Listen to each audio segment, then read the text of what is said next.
When you're burnt out, you can barely process your thoughts. You can barely process your emotions. So, how are you supposed to make a massive career move and try to pull all that logic together? It is almost impossible. What do you think is the most common mistake that people make when making a career change, especially when they're burnt out?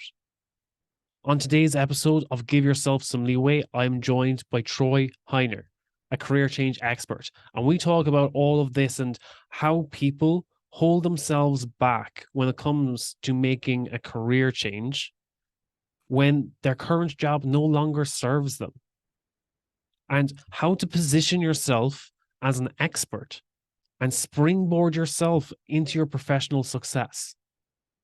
As always, you can join the conversation over at giveyourselfsomeleeway.com.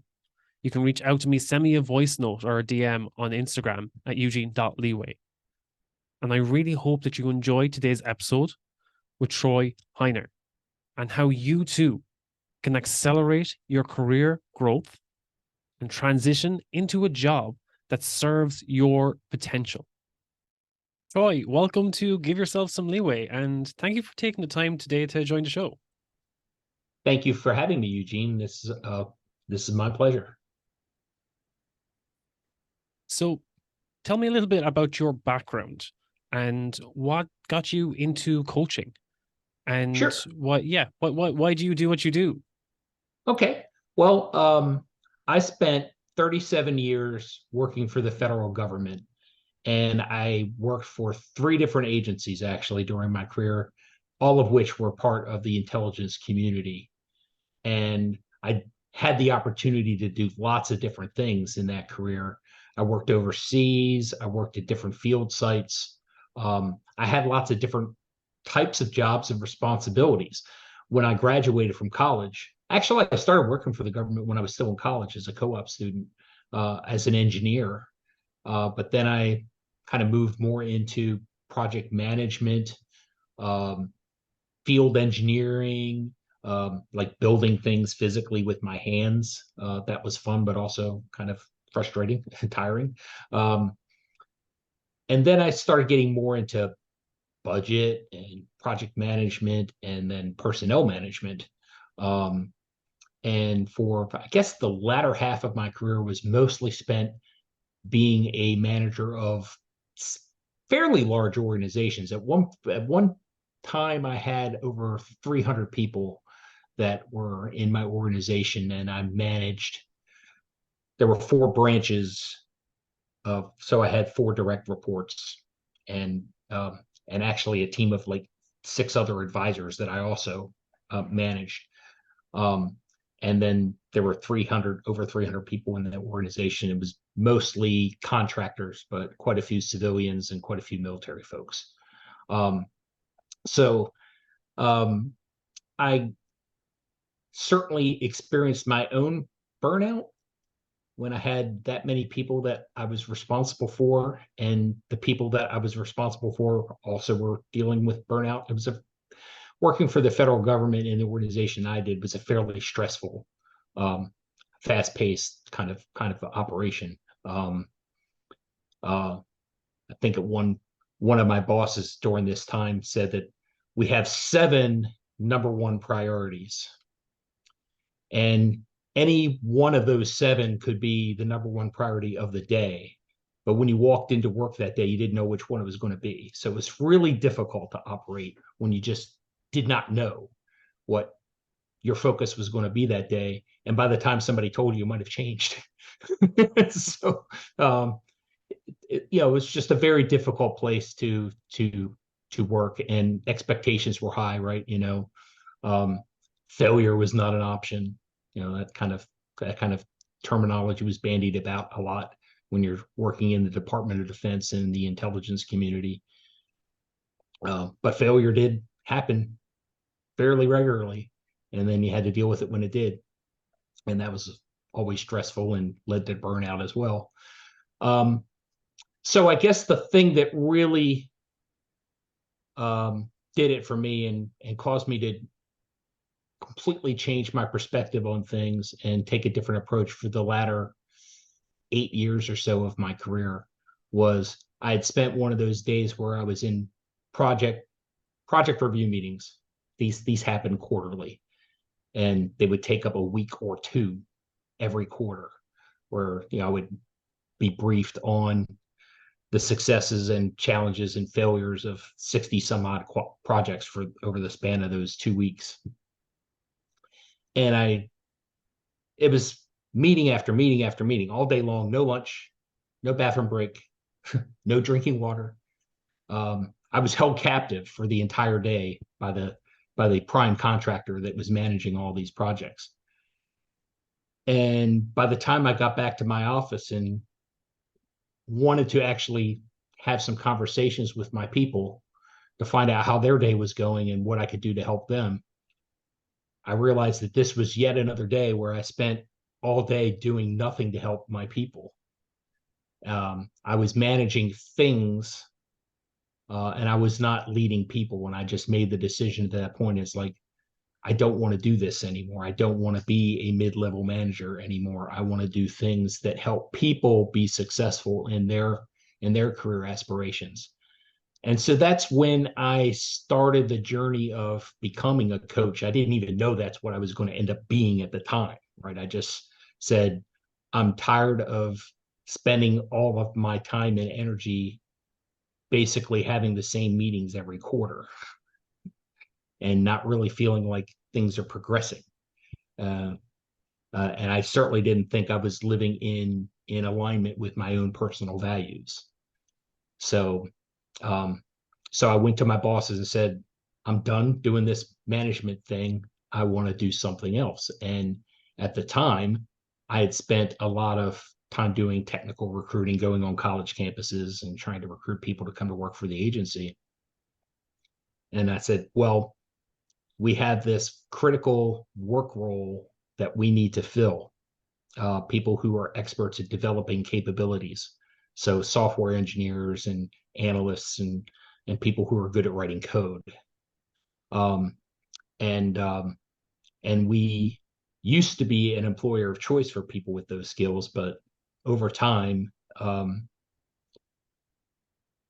people with those skills were looking for employment with Google or Microsoft or places like that, right? They weren't coming to work for the government because the government can't really match the pay that Google or benefits really. If you want to be able to take a nap at work or get a free lunch or whatever, the government's not going to allow you to do that, right? So, so it was a big thing, right? If we don't have a steady pipeline of people with that talent coming into where I worked, it was going to be a mission killer, right? We weren't going to be able to compete with our adversaries. So I spent a year on a hiring pilot to try to improve the whole process of hiring people with those talents. Getting a government job, especially in the intelligence community, requires a background investigation and a security clearance, and that takes a lot of time. And if you have options to look at other opportunities, by the time the government gets around to giving you that final job offer, you probably already have 12 other offers from other companies paying you twice what the government can pay, right? So you're like, thanks, but no thanks, government. I'm going to go work for Google. So we were trying to shorten that process, which used to take up 9 to 12 months to hire somebody. We're trying to get that down to 4. Still a long time, but if we were recruiting properly and the right kind of person, they might be willing to put up with a 4-month hiring process. Nobody should have to put up with waiting to hear whether you've been hired for a job for a year, especially when you're graduating college and you want to start earning money, paying off your student loans, that kind of stuff, right? So I spent a year doing that, working on this hiring pilot and using technology to find the right people, communicate with the right people, interview them remotely, right? This was before COVID, where everybody got used to communicating via Zoom and stuff. We used to do all of our interviews in person, so we'd have to fly people in, right, and schedule a conference room, usually not very impressive. If we're trying to recruit somebody, it's like, yeah, there's this dank little corner office somewhere that's very not very apportioned. It's just a desk and a couple of chairs. Yeah, this is where you're going to have your job interview, and working for the intelligence community is supposed to be this really cool futuristic place, right? No, our first impressions weren't great. But if everybody's interviewing via Zoom, then I guess that's not so much of a problem, right? You can interview from the comfort of your own home. So using technology, we were able to get offers, the conditional job offers out much more quickly, usually within a week. The thing that still took the longest was the background investigation, everything like that. But at least people knew that we were interested in them quickly. From the time they applied to the time they got a job offer would be a week to 10 days. And that was based upon me and a couple other folks on the team doing things that probably ran a little counter to what the HR professionals were thinking was possible. We didn't grow up in the HR world, so we didn't care. We were willing to try and experiment and see what worked. As it turns out, a lot of the things that we tried became best practices that have been used ever since. So after a year of doing that, and really all along while I was doing that, I decided to try to pursue opportunities in the professional development department of my organization, to be someone who would run career development programs.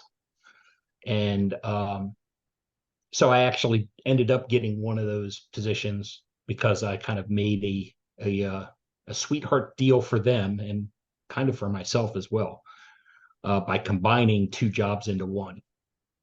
So essentially, I took the responsibility of someone who was in the government. They had this thing called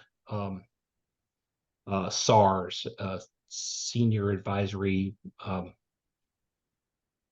forget what the acronym stands for, but basically, people that have retired and come back on a part-time basis to help out on special projects. And one of those people was running the summer internship program for people who wanted to find out about careers in signals intelligence.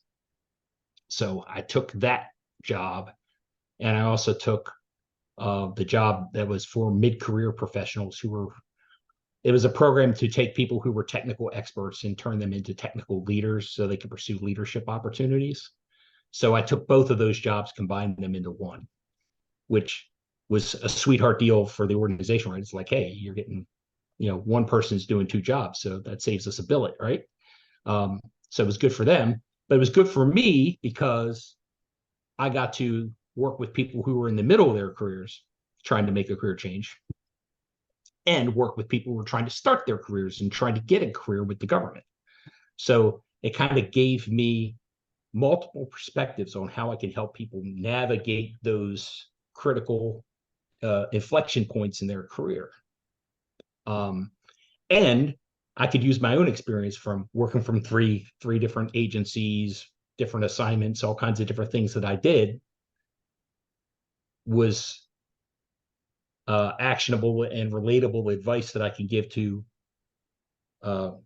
college students who are interns and technical leaders or technical experts who are looking to become leaders.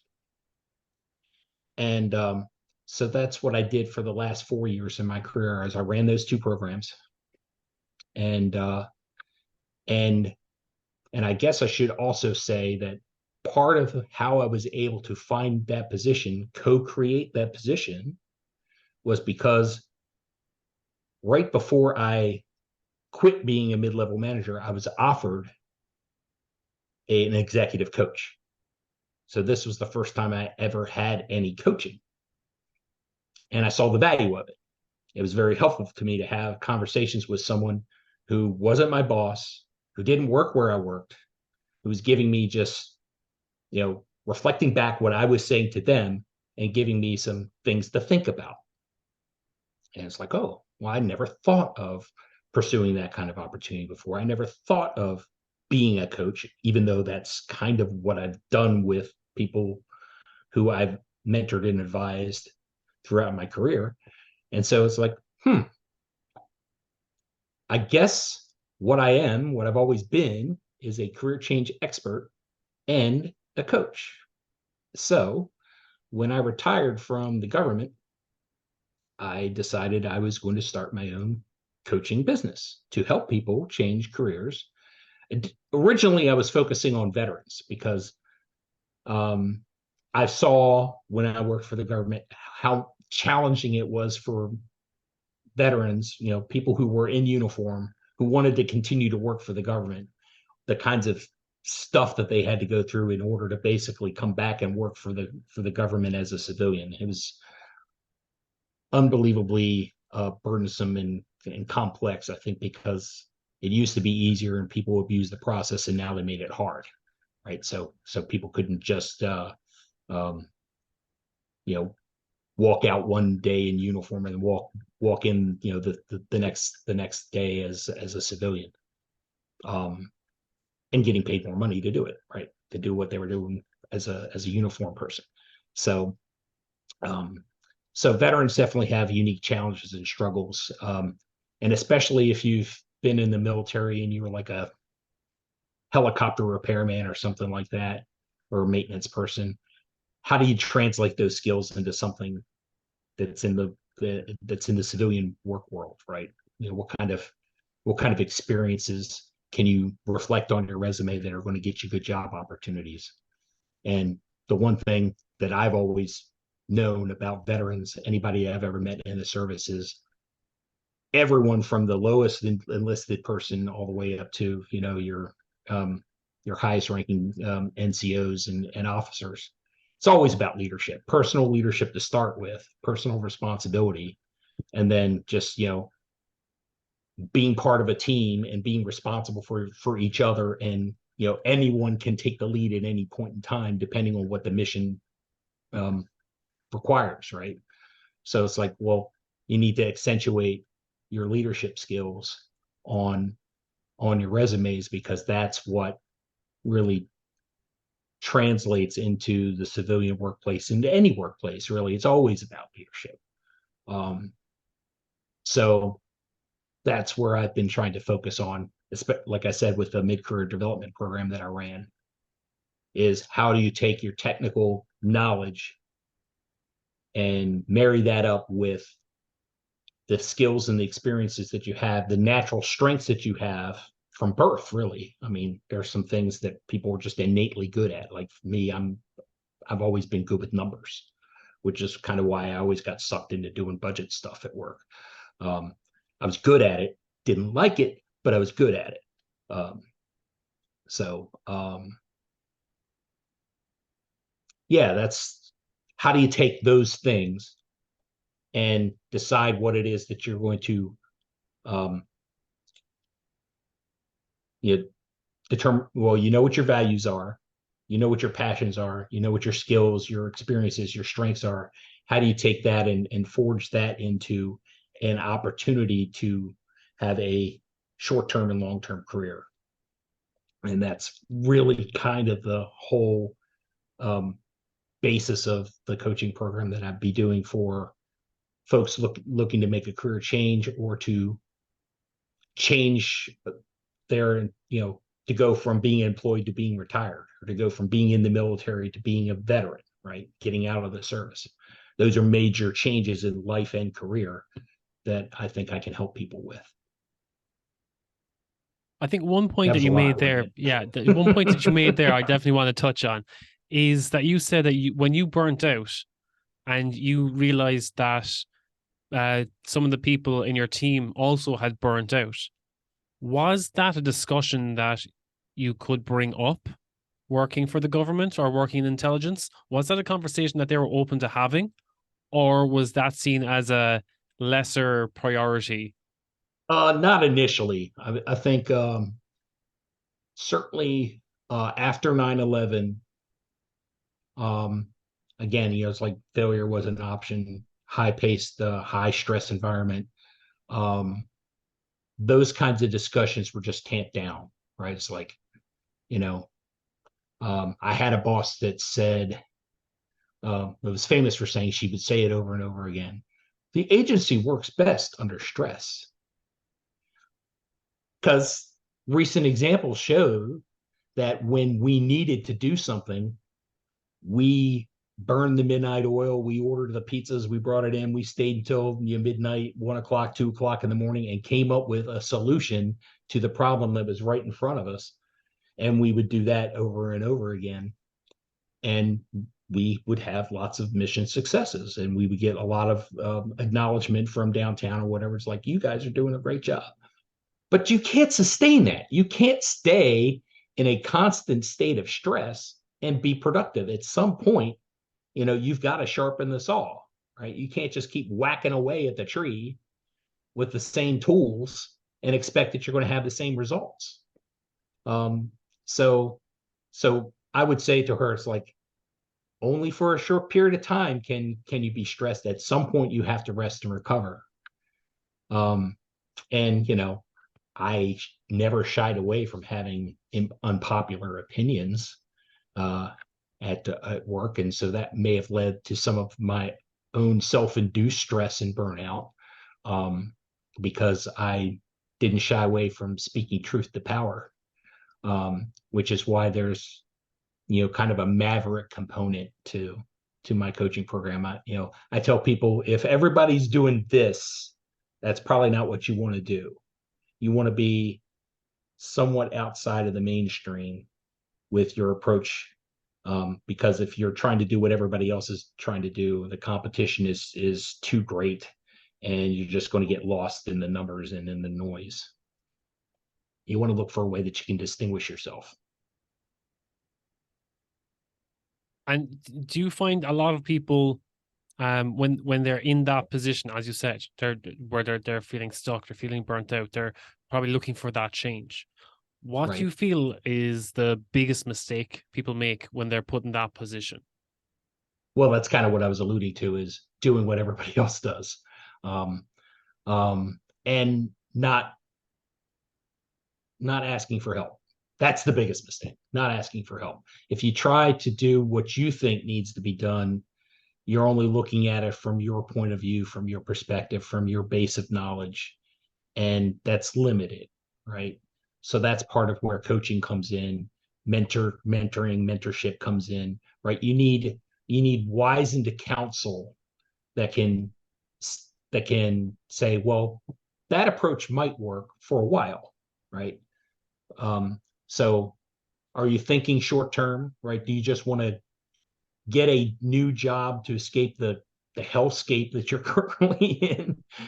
Because sometimes you just go from the frying pan into the fire, right? You run away from a situation instead of towards something that you really want. So that's part of what I try to do, is like, so what is it that you really want and why?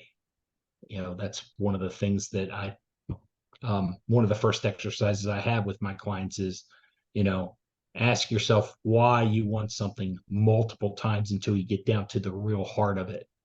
Something that's actually, once you can answer that why question 7, 8, 9 times, you get down to something that is so compelling for you that there's no way that anything is going to stop you from realizing that, right? It's like, because this is so down to my core of who I am that there's no way I won't be successful. Yeah, I think one of the parts there, especially when you said about people not asking for help, and I think it's when people feel that they feel like they can't ask for help. They don't want to be vulnerable. Right. They don't know how to have that conversation. So Yeah. how do you get people to open up in the first place to have that conversation? They're going to feel stuck. They're going to Right. want change, but they're not going to want to have that open conversation. Yeah. It's certainly where I worked, it was a very analytical and introverted workforce, right? People pretty much kept to themselves. And I was that way, right? There were things going on in my life that I just did not talk about at work. And I would always be embarrassed when, um, you know, you didn't just get a security clearance once and then it was done, right? Every 5 years or so, they would reinvestigate you, and someone from um, um, not from Secret Service or whoever it was that did the investigations would come around and interview managers and ask you, it's like, is this person still worth the trust and faith of the U.S. government, things like that. But they would ask questions like, so do you know their family situation, their wife, their kids? I'd be like, I don't know. We don't talk about that, right? We're busy doing, protecting the country from threats and stuff, right? We don't talk about stuff like that. And that was another thing that's like, when I hit my breaking point, was it's like, that's just wrong, right? Um, and I needed to be more human and more vulnerable and more authentic at work, bring my whole self to work, right? So that other people would see what I'm doing. I could be a model for the behavior that would lead to more engagement, more enriching, a more satisfying work experience, right? The models that I grew up with in the agency were the ones that were like first in the office, last to leave, working 80, 90, 100-hour weeks and damn proud of it, right? That's not sustainable, right? And that's not the kind of life that anybody wants to live these days. I joked on a podcast I had with one of my other um, um, um, partners last week. Is like, when people say work-life balance, why do they always say work first? All right. You weren't born with a job, right? You were born into life. Life came first, and then you got a job, maybe if you're lucky, right? Some people don't have a job, right? So if you have a job, you're lucky. But one of the books I'm currently reading brings up the point that 91% of the people who want a great job don't have one. They have a job, but not a great job. So unemployment is a problem, but underemployment is just as much of a problem. People are, settling for a job that they have that's using only a mere portion of the skills and talents that they have, and they're accepting a meager salary for that because the opportunities they're there, but they're much harder to find in this day and age than they used to be. And that's part of the reason why you need to ask for help when you're making a career change, because that person is another set of eyeballs that can see opportunities for you. And I think even leaning on that a bit more is, I know of a lot of people who are afraid to apply for certain jobs because they feel overqualified. So they never Oh put yeah. themselves in that position. And I'm like, you want career change, but you don't want to put yourself in this new environment because you feel you're going to be overqualified in that environment. Yeah, I do something, again, a maverick approach, right? I'll apply for jobs I don't want. I want the interview, but I don't want the job, right? I'm going to learn something about that company, that organization. Um, this is much easier to do if you're already working in a big bureaucracy and maybe you want to change to a different department, right? You can go and shadow somebody in that organization, or you can go conduct what I call an operational interview. It's like, tell me what you guys do here, and how does it work, and how would somebody like me with this background be an asset or a value to this organization? How could we establish a working relationship?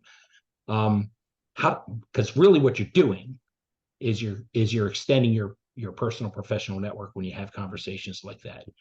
Because what most people do when they're looking to find a new job is they update their resume. They start looking on Indeed or ZipRecruiter or something like that, and they look at the job advertisements there and they apply just like hundreds and maybe thousands of other people are doing. And maybe they'll get a response, but most of the time they won't, and they'll just keep doing that. And it's like, well, the right job is out there for me somewhere. The the best opportunities I ever got came from someone that I knew that said, hey, they didn't necessarily give me the job. They said, hey, I know somebody who's got a job that would be perfect for you. Why don't you give them a call? That's how it works. And so that's the part of getting out of your comfort zone, right? Being a little bit more vulnerable, being a little bit more um, willing to experiment, that a lot of people don't have the courage to do. But what I would say is that that kind of initiative gets noticed pretty easily and pretty quickly by hiring managers. Like I said, I was one, right? And it's pretty easy to tell the people who are motivated and have longer term aspirations and really looking to do something with their skills and talents than someone who's just kind of looking for a job or just looking to get, if I'm getting paid X, I want to get paid X times 10%, right? So I'm just looking for more money, but not necessarily for more responsibility or for more ways for me to step up and be a leader. So getting back to what you were saying is that I get it. There is a risk associated with putting yourself out there and being vulnerable, but vulnerability is actually a strength and not a weakness. 100%. And again, that's what I've been trying to preach, and people are probably bleeding at the ears with me always talking about you need to be more open, you need to be more vulnerable. It's a strength to be able to be vulnerable to others, to be able to communicate yourself more authentically, because not a lot of people do. Yeah, And it makes a lot of people uncomfortable when you are vulnerable with them, but not because you're making yourself look weak. You're making yourself look stronger because you can be that honest with the weakest or most vulnerable parts of yourself when no one else can. And I think right. that's what sets you apart. Mm-hmm. Absolutely. And the more authentic and real you are, even in a workplace setting where it's all about the business, um, it's unrealistic to think that everybody is going to be your friend, right? It's not everybody is going to be your friend, and you don't want everybody to be your friend. You want the right people. You want to associate with the right people. You don't want necessarily everybody to be your friend because certain kinds of people could actually drag you down, right? You want to attract the right people to you and repel the wrong people from you, right? That's not something that we generally would like to talk about as coaches, right? Because we're all about positivity. But again, I'm a maverick, so I talk about the positive aspects of negative thinking in my coaching program. So it's one of those things, right? You don't need to have everybody to be your friends, but if you're lucky enough to have 5 really good, dependable friends who have your back, you are blessed beyond measure. So, this art of changing your career, or let's say developing these skills so that you can be more open to changing your career, that you don't feel stuck. I think it's become a lot more relevant, especially since people started getting scared by AI. And they're like, oh no, Yeah, my job is going to be obsolete. Oh no, this, oh no, that. And they're like, oh, AI is going to kill jobs. Rather than people thinking, okay, this gives me an opportunity to try something new.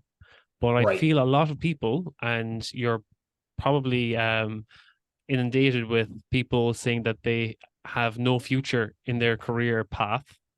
Um, what skills or what do you think is what's the biggest thing you feel is holding them back? For me, I honestly think it's when people think they have attached their personal identity to their work for so long, Exactly. and they've been, let's say, in the same job for 5, 10, 20 years, and next thing they say, oh, but this is all I know, this is all I've ever done, I couldn't possibly start a new job in a different place, a different company, a different role, a different department. Yeah, especially if you're in a technical career where you had to go to school and maybe get a bachelor's and a master's degree and maybe even get some certificates, right? You had to get a security plus or a plus or go to Microsoft and or get additional training on a particular kind of technology, right? It took a lot of time, took a lot of money, took a lot of effort and energy. And if those skills become, or if those, if those skills and that experience becomes irrelevant, it's like, well, I don't want to do that all over again and start from scratch. But that's why what you were saying about identifying yourself by what you know and what you do, it's an American thing, right? It's how we introduce ourselves. So what do you do for a living, right? It's like, that's kind of the Western thing is I am what I do. I think it even You goes deeper are, than that. you are It's who when you someone are. asks you, like, let's say, how are you, or who are you, or what do you do? And Yeah, people automatically say what they do for work. Is this, they're right, like, oh, and what do you do, instead of being like, oh, this is who I am, right, or and talk about your own personal values. right. They go, oh, I'm a dentist, I'm a lawyer, I'm Yeah. this, I'm that. Instead of I'm a father of two who lives in Florida, right? And I enjoy baseball and concerts and walks on the beach, right? that's you know that's how I choose to introduce myself now, right? Um, you know, and I don't even say I'm a coach because some people don't even know what the hell that means, right? So it's like, well, let me show you, right? Let's get into a relationship, and I will show you the value that I provide you, and then we can determine whether that's going to be something that is a formal relationship or not. But yeah, that's the point of where we were going with that is it's not about what you do and identifying yourself with those arbitrary values of skills that I was writing this part of my book just now, right? These things can be easily commoditized, right? Your ability to write Fortran code could be valuable 1 minute and completely irrelevant the next. So you've got the skill to be able to write code, which you could probably learn a different programming language and still move on. But the problem that you have, especially in technical careers, is things are changing so fast that by the time you master something, it may already be irrelevant. So rather than trying to master the actual language particular application, you have to look at it a different way and say, well, how can I position myself as someone who is easily able to navigate all of these technological changes that happens and still be productive contributor to the overall bottom line, right? So that's where I get into learning how to be able to shift careers is a vital skill in today's in the future of work, and not necessarily um, having a particular skill set. It needs to be adaptable and fluid, and leadership is the key. That personal leadership, personal responsibility, the term extreme ownership, is what is really going to be the thing that kind of keeps a certain set of humans ahead of the robots and the computers, right? Yeah, I think it even, let's say, people see themselves as specialists Yeah, in, right. as you said, especially in technical careers.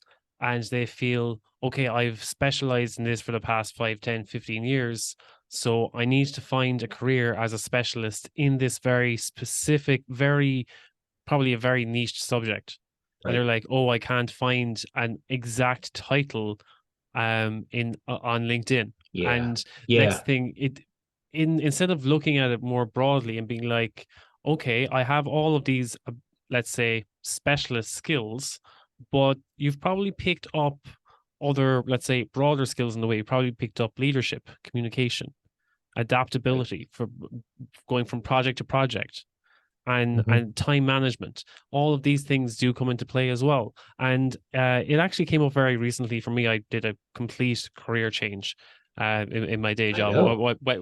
Yeah, and it was something that was very daunting at first. I was like, okay, I have what skills are transferable and what skills are not transferable. And when I did my let's say my own kind of self awareness and actually looking back at what skills I do have from Hmm. one job, I was like, okay, a lot of this is transferable. Right. I picked up a lot of skills and experience on the way that is transferable in whatever path I choose. And then the very Exactly. specific skills that are not transferable, it's better to learn them from scratch rather than picking up bad habits along the way and transferring them into the new job. So it was all a matter of perspective that if I closed myself off and said, no, this is the only job that I've ever had, Right. working in a lab for about 10 years and being like, no, I have to find another job in a lab and that's it. Rather than being like, no, I can open myself up to a completely new career. There's a lot of skills that I learned in that decade that I can transfer to a completely new career and also give that company a new perspective on how that job can be executed. So Exactly. yeah, exactly. It was about taking a step back, take a deep breath, take a step back, and have let's say a bird's eye view of Right. what you want to achieve. Right. And Eugene, you didn't feel like you were starting over, did you? Because you knew that you had some things that were transferable. You weren't starting from ground zero. Exactly. You're never starting from zero. No, you're never starting from zero. But that is the trap, I think, the mindset trap that a lot of successful, specialized people have, right? They don't want to lose status. They don't want to lose um, their title, right? Um, um, we the government constantly reorganizes, right? It's just one of those things, right? A new boss comes in, the first thing he wants to do is reorganize, and we had a big one about 5 years ago, before I retired. Um, the entire structure of the organization changed. It flattened in certain levels and got steeper in others. Right, the director only wanted 6 direct reports instead of 27. Right, so what people who we have this terminology of alpha. The alphas are the directorate levels, right? Those are the kings, the fieful lords, right? you know, and then there's layers below that. So alpha plus one, alpha plus two, alpha plus three, alpha plus four, right? So when the reorganization happened, a lot of jobs got eliminated and new ones were created in the new structure. But a lot of people was like, well, I'm an alpha plus three chief. I'm not going to consider a position at alpha plus four, even though the alpha plus four job was brand new, completely exciting. You got to just basically, you could create that entire business line from scratch. How often do you get to do that in the government? Hardly ever, right? But they wouldn't even consider it because it's like, well, I'm an alpha plus three chief. That would be a demotion. It's like, no, you're getting in on the ground floor and doing something new and exciting. You get to put your stamp on it. Let me at that job. I want that job. I don't care. Right. It was an opportunity. But some people just get kind of that mindset around. It's like, oh, I don't want to go. I don't want it to appear that I went backwards or, lost status or lost, gravitas. And all of that is just a, um, a conceit, a conception. It's irrelevant, right? Where are you growing personally, right? Are you pursuing opportunities that are aligned with your passions and aligned with where you want to go? What do you want to learn? Are you learning something new every day? That's really what you want in any kind of profession, right? Is an opportunity just to keep getting better and better at what you do, and not be the person who's on the mountaintop who's, you know, I've learned it all, I know it all, there's nowhere for me to go from here. Because the minute you think you know everything, that's when life is going to teach you different. And just as you said there, as like the alpha plus tree, the people who have built this delusion almost of success that they've reached the pinnacle of their career in a way, or Right. they wouldn't dare take a step down, even if it was a step down, again, air quotes, that could give them a wealth of experience that could excel them to alpha plus two plus one in 2 or 3 years time Yeah. if they were open to that kind of change, but they'd rather stay stuck in their own box because they're like, no, this is my level, and I wouldn't dare basically take a step down, which that Right. step down in their head could actually be a springboard to Exactly. exponential success. Everybody thinks that, career success is a linear progression from, and truly successful people, it's not that way. It's right. Um, but the truly successful people don't talk about those pits of despair that they went through that springboarded them to the next opportunity, right? They only talk about their successes. They don't talk about the failures. And maybe that's something we need to do more of, is like the struggle is part of the process. You need to struggle in order to succeed. Because if everything is just given to you easily, you don't know how to deal with the real struggle when it happens. And that's when hit, slam headfirst into the wall and get stuck. And one of the things that I talk about with my coaching program is what people do when they're trying to solve a big career obstacle is they put all their energy into the obstacle, right? I just wrote about this in my book too. Is what if the obstacle is that you don't have the experience to get the job that you want, and the only way to get the job that you want is to have the experience, but you don't have the job, so you can't get the experience, right? It's a catch 22. What can you do, right? Can you, arrange some sort of, shadowing program or job sharing program? It's like, let me come work for you, for a week, just, for free, right?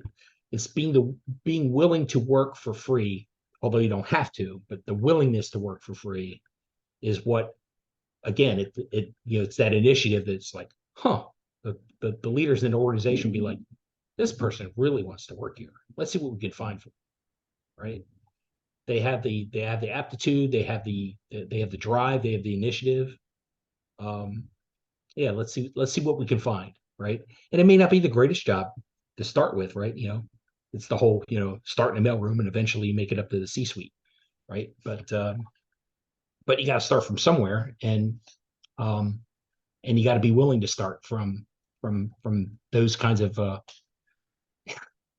jobs. In a way, a lot of the organizations that I ran at the agency was kind of the mailroom of the agency. It was the basement processing, is right where all the data got munged into something that analysts could work with to turn into intelligence products, right? It's the computers were in the basement. I was responsible for them, but I never saw the damn things. They were locked in an equipment room somewhere. I wasn't allowed to go down there, but I was responsible for them. But yeah, it was essentially the mailroom of the place. And if you really wanted to learn how the agency operated, that's where you learned it. And then once you learned that, you could go do other things. And my management used to get irritated with me because, like, you just let another really good person go. It's like, do you want to keep them in this organization where they can't grow and they be miserable and they infect the morale of everybody else on the team because they were aggravated and dissatisfied. No, you want them to go and maybe be the director someday, somebody at that alpha level, right? Let them go, let them grow. Let me train somebody else. um, so yeah, we were the mailroom of the place, and I didn't have a problem with that. So it's kind of like companies, they're afraid to train their people and make them feel like they have their own self-worth, that they have this opportunity to grow. And they're afraid that they'll want to grow and they'll take any opportunity and leave. It's almost like they'd rather not train them, make them feel worthless, and never want to leave the company, that they always just feel stuck there. Right. It becomes a self-fulfilling prophecy. If you're afraid that the people, your best people will leave, they will.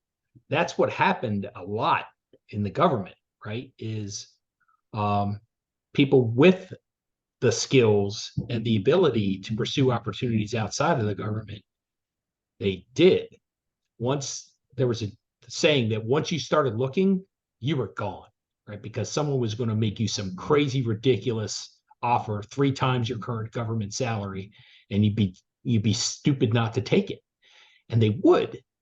And then 5 years later, after all their bills are paid and they're not worried about their financial situation anymore, they apply to come back to the government because now they want to work on something where they have control and they can make a difference, because that was the difference between being a government employee and being a government contractor. Contractors got paid more, but they had to stick within the terms of the contract, right? There was no deviation from that, right? There was no, you did what the contract said to do, right? And nothing more, because otherwise people would get in trouble. If you wanted to have some ability to influence the direction of the project, you had to be a government employee, the program manager, essentially. So people would, and I would tell people to do that path. It's like, hey, you've got the potential, right? So come and learn everything you need to learn, all that foundational knowledge as an entry-level government employee. Leave, get paid a lot of money, pay all your bills, buy your house, right? Pay off your mortgage, all that stuff, pay off your cars, and then come back, because we're going to need you, because we're not growing our own talent here. We've got to get it from the outside. So if there's anyone out there who you feel is, let's say, stuck and they're looking for that career change, but they don't know what the first step to take is, what would you say is the first step, the first thing that they need to consider right now if they're considering a career change but they feel stuck?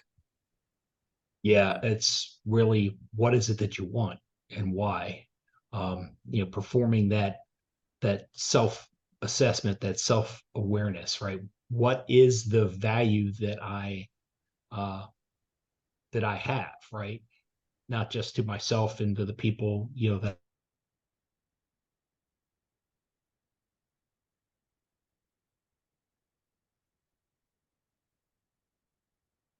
piece of advice I would give. Oh, wait a minute. So the one piece of advice that I would give people if they were looking to make a career change is to really take the time to assess the value that you think that you have for the position that you aspire to, and why you aspire to that position.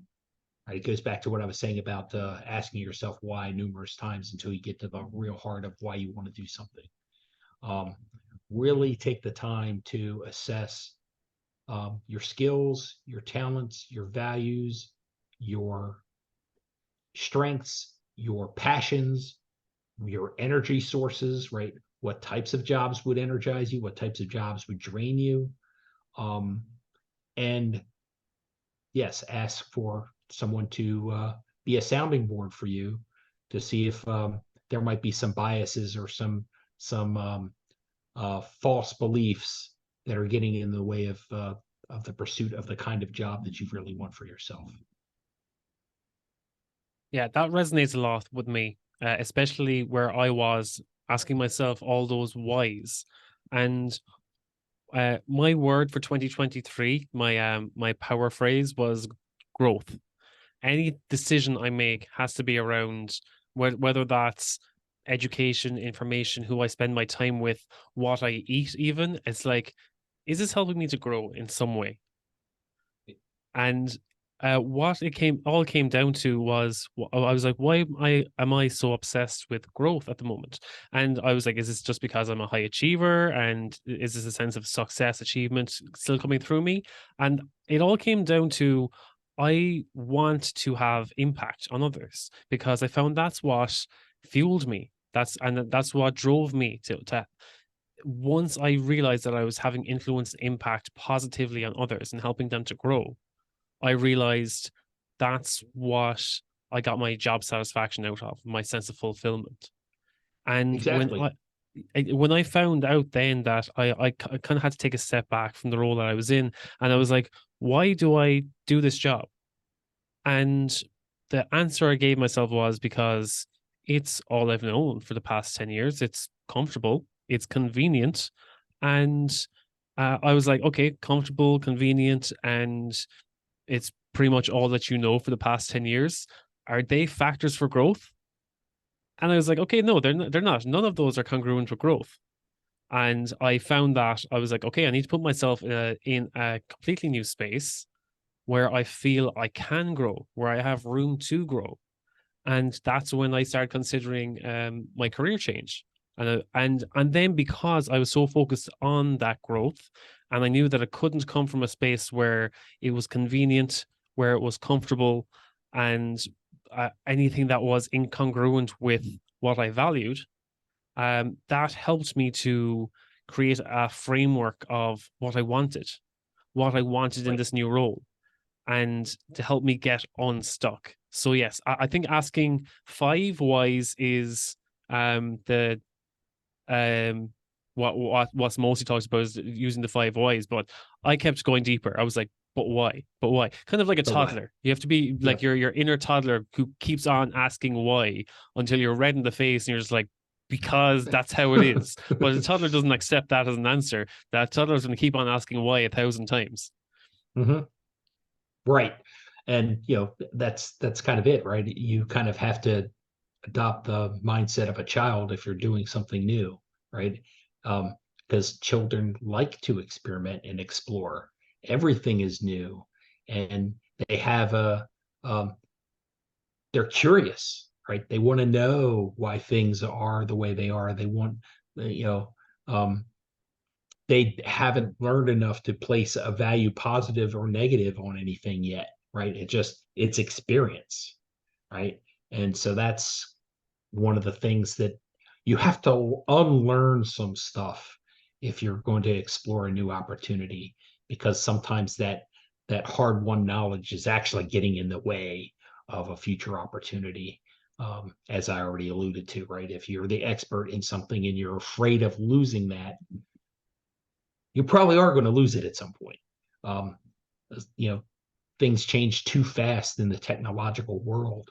And that's one of the things that I had to realize for myself is I did not want to continue to pursue more advanced degrees and more certificates and learn more and more computer languages and stuff. It's like I can't stay current. I'm going to focus more on helping the people succeed, because if I can do that, then I'll be successful. If I help others be successful, then I'm going to be successful.